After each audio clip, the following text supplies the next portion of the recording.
Olá pessoal, meu nome é Marco, eu sou membro do PET Elétrica e hoje a gente vai continuar a resolução das provas da disciplina Eletrônica Analógica. A gente está abordando agora os tópicos da segunda unidade, que o professor Maicon decidiu cobrar, né? E agora a gente vai entrar nas provas do semestre 2024.1. Um problema é que a organização dos conteúdos era diferente nesse semestre.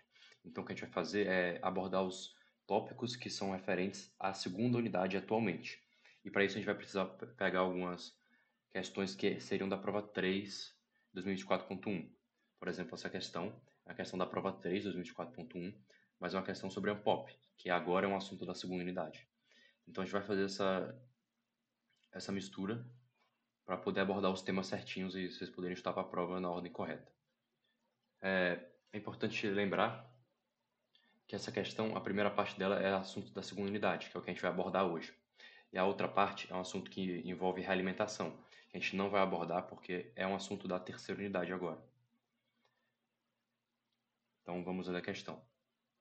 Suponha que o amplificador operacional dessa figura tem um ganho finito a zero. Identifique R1, R2 e A0 para um ganho quando o amplificador é ideal de 10. E o erro do ganho é 0,1%. E ele diz que a soma de R1 mais R2 é 25K ohms. Essa é a primeira parte que envolve os assuntos da segunda unidade que a gente vai resolver. Então, basicamente, é uma questão bem simples. A não idealidade que ele cobra aqui é o A0. Maicon sempre busca cobrar, né, na parte de Ampop uma não idealidade. Neste caso, é o A0 finito. Ele deu algumas informações. A primeira parte que você tem que fazer nessa questão é identificar o tipo, né, de configuração desse Ampop. Aqui a gente consegue ver que é um Ampop não inversor. Ele falou que o ganho, quando o amplificador é ideal, é 10. O ganho de um Ampop ideal, não inversor, é esse aqui.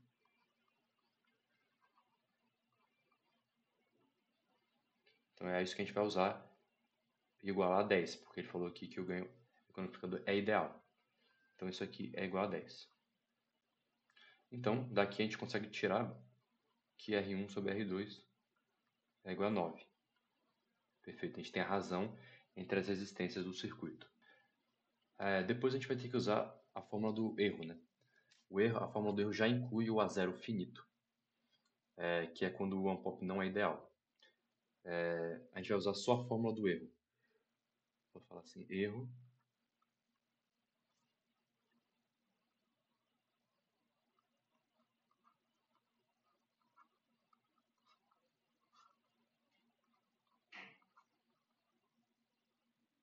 ele já deu o valor do erro para a gente, que é 0,1%. E a gente já tem esse valor aqui, que é 9.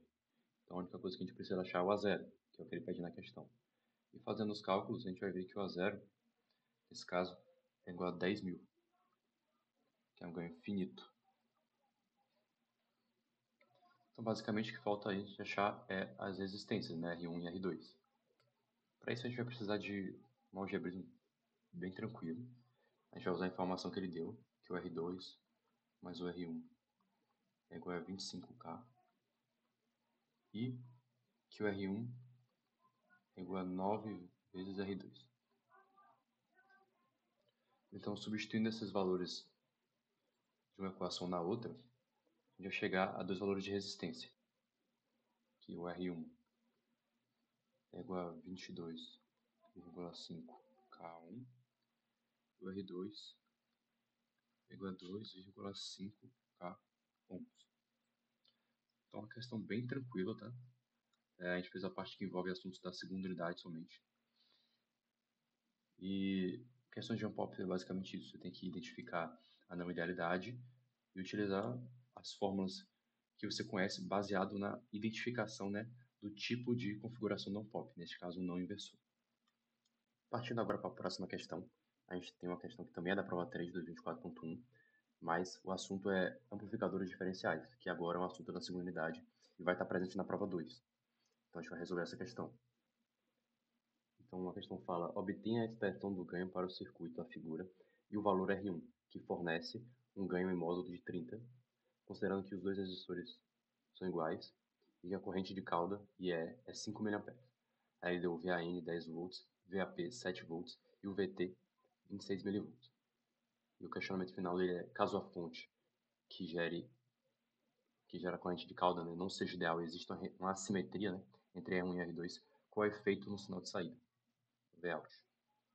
Então, o primeiro passo para esse tipo de questão de amplificadores diferenciais é desenhar um meio circuito, né, que é o que a gente vai analisar realmente. Então, a gente foi com esse meio circuito aqui, e agora a primeira coisa que ele pede é a expressão do ganho. Então, a gente vai ter que analisar esse meio circuito, que é uma análise bem tranquila, como a gente fazia na primeira prova, e amplificador. Nesse caso, o emissor comum não tem resistência não emissor, então não tem degeneração. A expressão do ganho para esse circuito, considerando que, neste caso, os VAs não são iguais a infinito, então a gente não pode desprezar o R0, vai ser uma coisa do tipo menos de M1 vezes. A gente vai ter a resistência desse amplificador em paralelo com o R1, que está em paralelo com a resistência desse. Sendo que esse aqui é o 3, esse aqui é o 1. Então esse é o R01, está em paralelo com o R1, está em paralelo com o R03. Então basicamente a gente tem isso, sendo que a informação que ele deu foi que o módulo disso é igual a 30. Ele quer que a gente ache o valor de R1. Então, essa primeira parte a gente já fez, ele pediu só a expressão do ganho. E agora ele pede o valor dessa resistência R1 aqui. Para isso a gente tem que fazer os cálculos de R01, R03 e o GM1. Então, utilizando a fórmula, né, para o cálculo da resistência,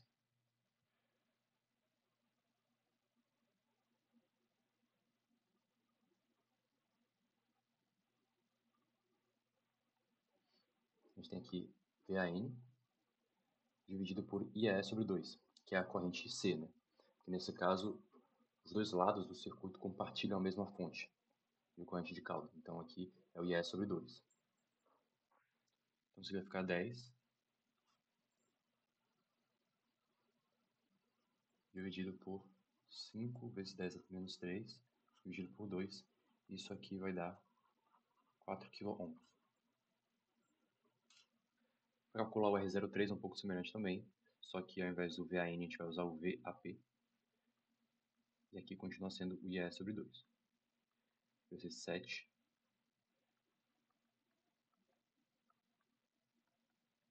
Isso aqui vai ficar aproximadamente 2,8 kΩ. Perfeito. A única coisa que está faltando agora é calcular o GM1. Então, o GM1, pela fórmula, é o IEE sobre 2, dividido pelo VT. Isso daqui dá 5,52.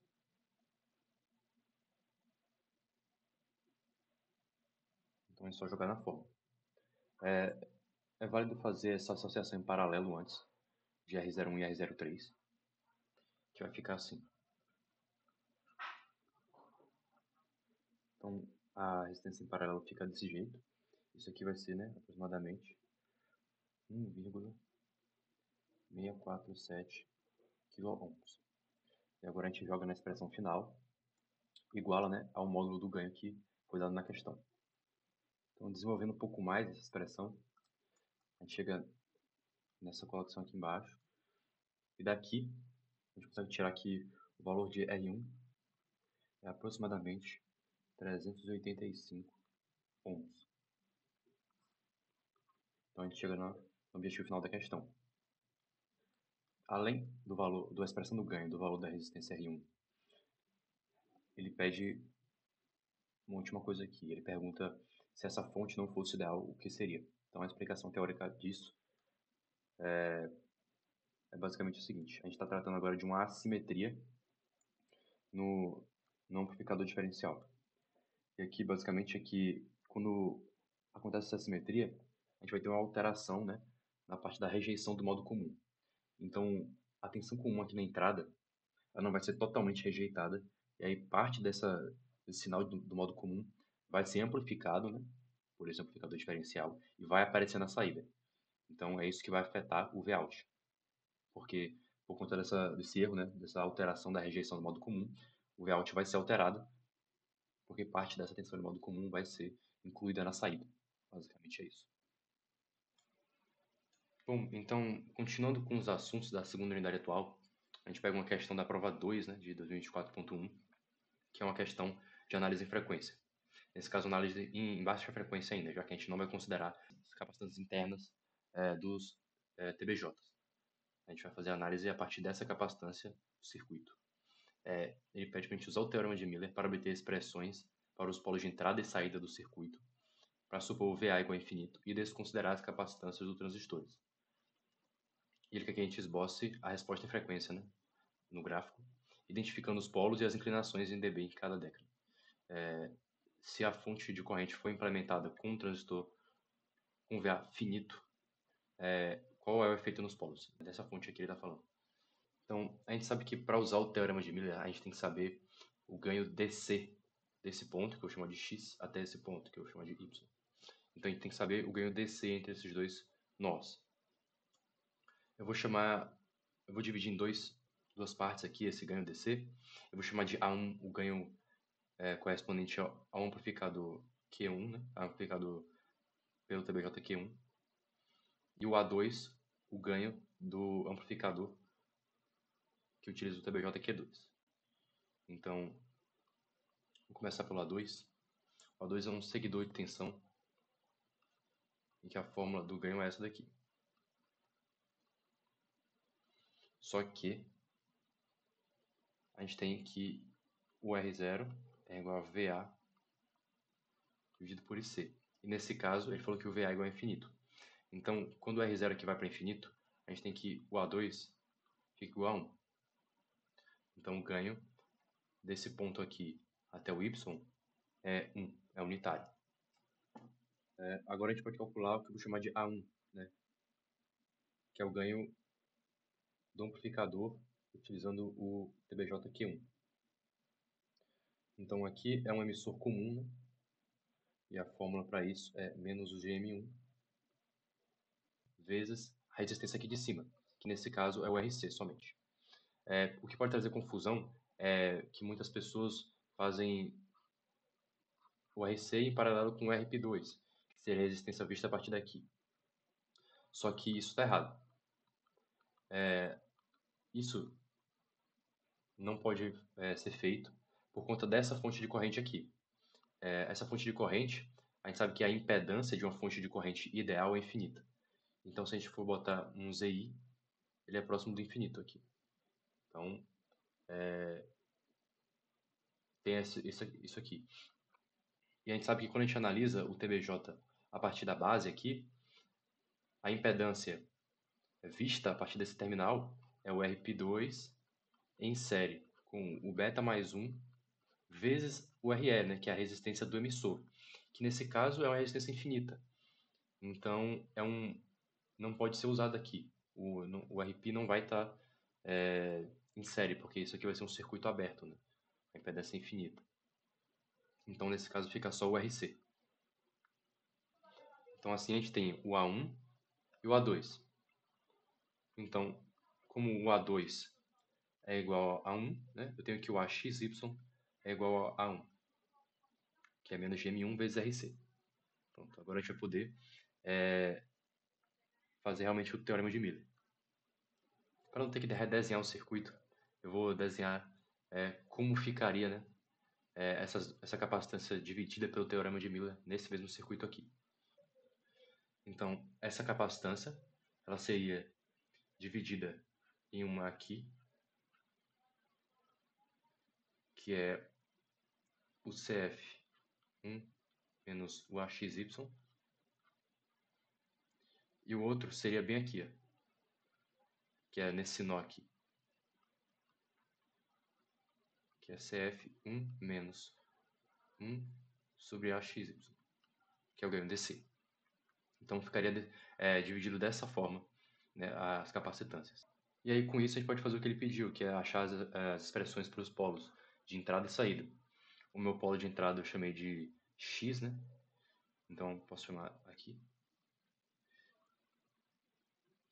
Tem que lembrar como fazer a análise do polo nos nós.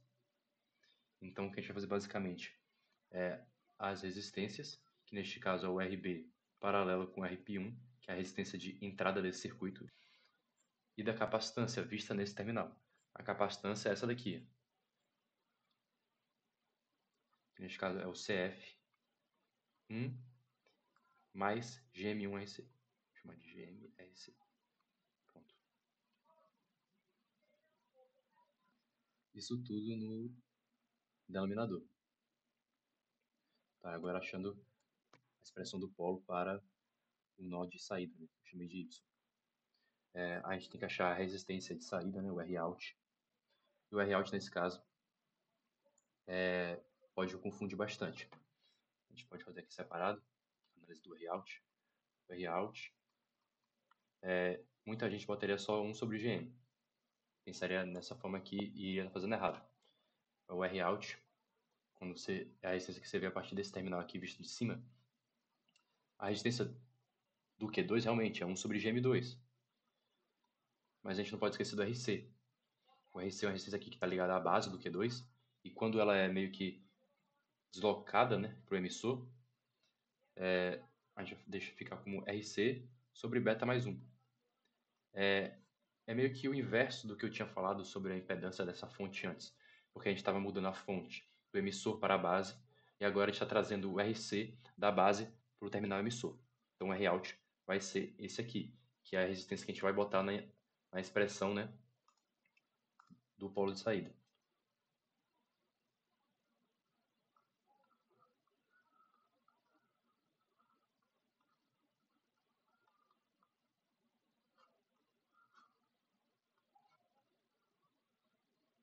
E na hora de usar a capacitância, a gente vai usar essa daqui de cima, que é 1, nesse caso vai ficar mais, por conta do negativo da fórmula, 1 sobre GMRC. Tudo isso aqui no denominador. Então essa daqui são as expressões do polo de entrada e do polo de saída. Perfeito. Tá, e o questionamento dele tem muito a ver com o que eu tinha falado sobre a impedância da fonte conectada ao emissor do transistor Q2. Nesse caso, a impedância que eu tinha falado, o ZI dela, não vai ser mais infinito, porque ela não vai ser uma fonte ideal, ela vai ter uma resistência interna, porque ele falou que o VA do transistor que vai ser implementado como fonte é finito. Então ele vai ter uma resistência, um R0. Então, com isso, a gente vai ter algumas mudanças. A gente vai mudar a fórmula do ganho e dos polos, porque os polos estão relacionados diretamente com o ganho, né? A gente usa eles na hora de fazer o teorema de Miller. Então, a nossa análise com a fonte de corrente não ideal vai ficar a seguinte. O nosso ganho A1, que é igual ao ganho AXY, isso aqui, essa igualdade vai permanecer a mesma, porque o A2 não deixa de ser 1, porque o R0 não deixa de ser infinito. Então isso aqui vai permanecer verdadeira, essa igualdade. O que vai mudar é que a gente vai ter um GM1 vezes, a gente vai ter o RC, e não somente o RC, a gente não pode levar em consideração só o RC dessa vez. O RC ele vai estar em paralelo com o RP2 mais o R0 do nosso novo TBJ, que eu vou chamar de R03, multiplicado pelo beta mais 1. Então essa aqui vai ser a nossa expressão do ganho. Sendo que isso aqui foi adicionado por conta, né, da fonte de corrente não ideal. Já que essa fonte de corrente estaria aqui nesse emissor. E quando visto a partir desse nó aqui, a resistência que está aqui vai ser, né, deslocada para a base do Q2. Então vai ficar o RC paralelo com toda a resistência vista a partir desse nó de Q2, que é aquela fórmula, né, que é a fórmula que fica no fundo das provas e tudo mais, que é essa daqui, RP2 mais a resistência, que nesse caso é o R03, não é o RE, vezes beta mais 1. Então, com isso, com essa mudança, isso vai ter alteração aqui nos polos, principalmente aqui. Então a gente vai substituir GMRC por GM vezes tudo isso aqui, toda essa expressão. Mesma coisa aqui. Além dessa alteração no ganho, a gente vai ter que analisar de novo o Rout. Então a gente vai ter um novo Rout.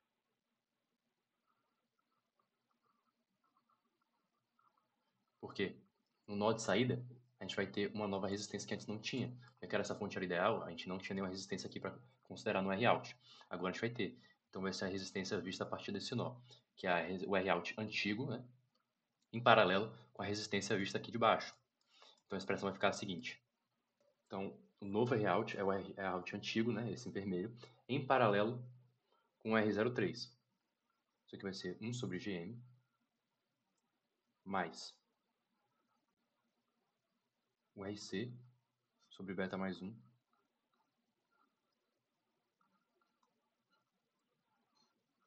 tudo isso em paralelo, né, com o R03. O R03 é a resistência não ideal da fonte, né, da fonte não ideal de corrente, que agora é um TBJ. Então, se a gente for reescrever Wx e o Wy, a gente vai substituir toda essa expressão aqui e toda essa expressão aqui. Basicamente é isso. Essa foi a análise, né, das mudanças que poderão ocorrer por conta da troca, né, da fonte de corrente. Agora a gente pode partir para desenhar, né, o nosso gráfico de resposta em frequência. Então, basicamente, o que ele quer que a gente analise, a gente sabe que tem dois polos, ele quer que analise e localize no gráfico qual polo vem primeiro, se é o polo de entrada ou o polo de saída. Então, qual polo tem a frequência menor, né? Então, para analisar qual polo é maior ou menor, a gente analisa da forma mais fácil, são as resistências. A gente percebe que o Rp e o Rb têm valores muito mais altos que, por exemplo, 1 sobre Gm, o Rc dividido por beta mais 1. Isso para todos os tipos de circuito. Com o TBJ, essa análise aqui vai fazer sentido. Então, a gente percebe que o denominador do ômega x tem um valor maior. Então, o ômega x, como um todo, é menor que o ômega y. Então, a frequência do polo de entrada é menor que a frequência do polo de saída. Então, um esboço desse gráfico seria mais ou menos isso. Aqui tem o primeiro polo, ele começa a cair com uma inclinação de menos 20 dB por década. E aqui, quando acontece o outro polo, a inclinação já é menos 40 dB por década. E assim a nossa questão está completa. Então, pessoal, agora para a última questão desse bloco de questões da prova de 2025.1, na segunda unidade de eletrônica analógica, a gente tem uma questão de análise em alta frequência. Ele pede para a gente apresentar as expressões para o polo de alta frequência, assumindo primeiramente o lambda igual a zero. Em seguida, calcular os polos, né, com os valores que ele deu aqui de capacitâncias de resistência. Ele deu Gm1 e Gm2 e perguntou qual polo é o gargalo do circuito, ou polo que tem a frequência mais baixa, né? E o questionamento final foi caso o lambda fosse maior do que zero, como isso iria afetar os polos. Então, na questão de alta frequência, é sempre bom começar desenhando as capacitâncias, né? Então, eu vou desenhar as capacitâncias de cada transistor. É sempre bom lembrar que, nesse caso aqui, cada MOSFET tem 4 capacitâncias atribuídas a ele. Um jeito de não esquecer, né, nenhuma delas na hora de desenhar. Eu vou desenhar cada uma e depois fazer a simplificação do circuito que a gente vai usar. Então, assim ficaria nosso circuito com todas as capacitâncias desenhadas. Agora, o que a gente tem que fazer é a análise de em qual nó elas vão ficar e se elas vão ser canceladas. Lembrando que a gente está fazendo análise em alta frequência. Então, as nossas fontes DCs, como os VB2, VB1 e o VDD, elas vão ser consideradas como um terra. Né?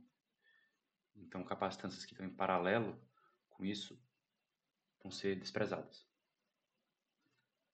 Então, analisando o circuito, a gente pode ver que essa CSB1 vai ser descartada porque ela está em paralelo com terra. A CSB3 também vai ser descartada. A CGS3 também vai ser descartada.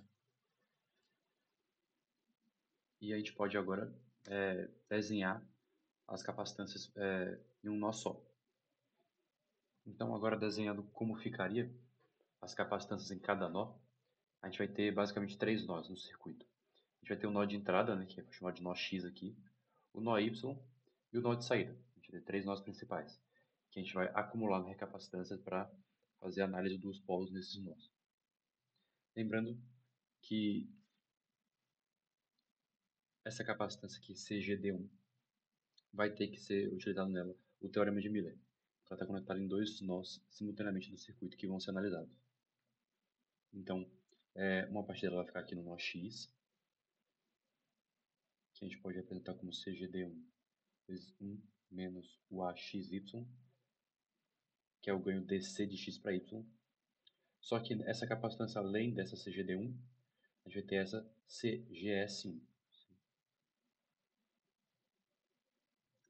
O nó 2, que é o nó onde a gente vai ter mais capacitâncias conectadas, porque ela vai ter o CGD1, utilizando o teorema de Miller também, vai ter o CDB1, vai ter o CGS2, o CSB2 e essas duas aqui do transistor M3 também. Então, a gente vai ter 6 capacitâncias conectadas. Então é assim que vai ficar o nó Y, e agora falta só o nó de saída. No nó de saída, a gente só vai ter a CGD2 e a CDB2. Pronto, então aqui todas as capacitâncias que a gente tinha no circuito, e ele simplificado, agora a gente tem que achar a expressão dos polos. Então, começando pelo polo do nó X, a gente tem que ver qual é a resistência que a gente vai levar em consideração. Nesse caso, é a RS. Então aqui, a gente vai multiplicar pelas capacitâncias desse nó.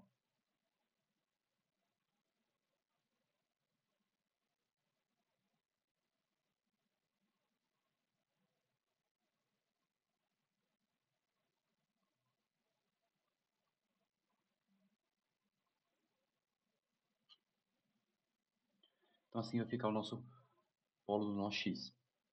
Falta calcular o do Y e o de saída, e depois achar os valores. Para o polo Y, a gente analisa aqui essa resistência aqui, equivalente nesse nó. A gente vai ver que é 1 sobre Gm1, que é a resistência que vem daqui de cima. Já que a gente não tem nenhum R0 aqui e nenhum R0 aqui, porque inicialmente o nosso lambda é igual a zero.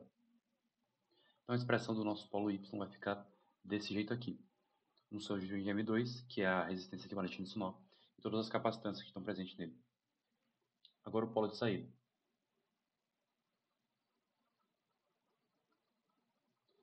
Analisando o polo de saída, a gente vai ver que a resistência equivalente nele é o RL. E as capacitâncias são apenas essas duas. E assim fica a expressão do polo de saída. Agora, a gente tem que substituir valores, mas antes, os valores das capacitâncias do GM e das resistências a gente tem tudo na questão. A gente precisa achar o valor do AXY, que é o ganho DC, que veio a partir do teorema de Miller. Então, calculando o AXY, que é o ganho DC desse ponto até esse ponto aqui, é bem tranquilo. É uma fonte comum, um set configurado fonte comum, onde a resistência de carga é tudo isso aqui em cima, né? Então vai ficar o menos Gm1 vezes a resistência vista a partir desse terminal aqui, que é 1 sobre Gm2. Então o nosso ganho vai ser menos Gm1 sobre Gm2. Lembrando que ele já deu os valores dessas duas variáveis.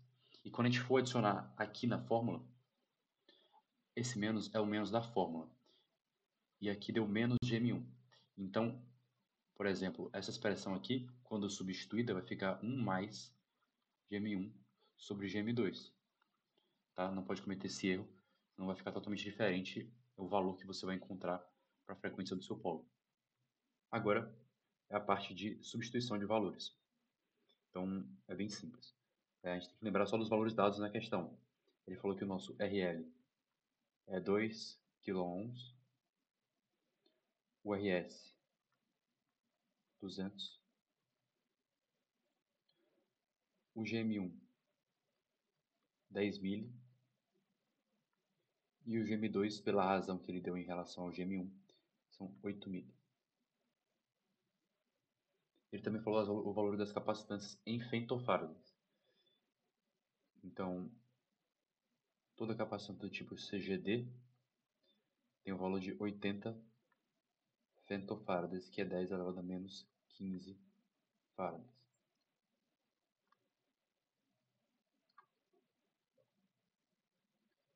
E todas as capacitâncias do tipo CDB e CSB tem o valor de 100 femtofarads também. E do tipo CGS, 250 femtofarads.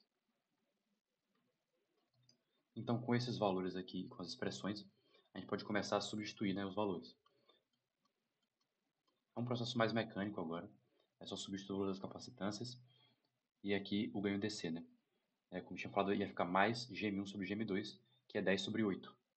Então, a nossa frequência do polo X vai ser aproximadamente 11,6279 a 10 a nona radiano por segundo. E agora falta calcular o do polo Y do polo de saída. Então, substituindo os valores para o polo Y, a gente tem essa expressão, que vai dar esse resultado, 10,3 vezes 10 a nona radiano por segundo. E assim fica a expressão para o polo de saída. Então, o questionamento dele, além da gente encontrar os valores numéricos, foi qual desses é o polo que é considerado o gargalo do circuito. E é claramente o polo de saída, já que ele tem o menor valor para a frequência.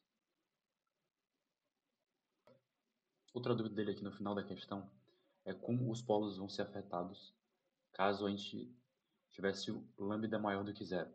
Ou seja, a gente teria as resistências R0 aqui. Então ele quer saber quais e como. Basicamente, os polos que seriam afetados seriam os que dependem de uma resistência equivalente em um nó. Então, o polo Y seria afetado, porque quando a gente faz a resistência equivalente nesse ponto, olhando para cima, como o lambda é igual a zero, isso aqui dá só 1 sobre Gm. Se o lambda fosse diferente de zero, a gente teria que levar em consideração o R0 desse circuito, além de levar em consideração o R0 do M3 e do M1. Então seria totalmente afetado, de modo que ia alterar esse termo aqui no denominador da sua expressão. Outro polo alterado seria o de saída, já que a resistência aqui, né, de forma ideal, é somente o RL. E se o lambda fosse maior do que zero, iria aparecer um R02 aqui. Então o polo de saída também seria alterado aqui, iria aparecer uma resistência em paralelo com RL. Então basicamente isso, essas foram as questões relacionadas à segunda unidade das provas de 2024.1. Se tiverem alguma dúvida, pode deixar nos comentários e até a próxima prova.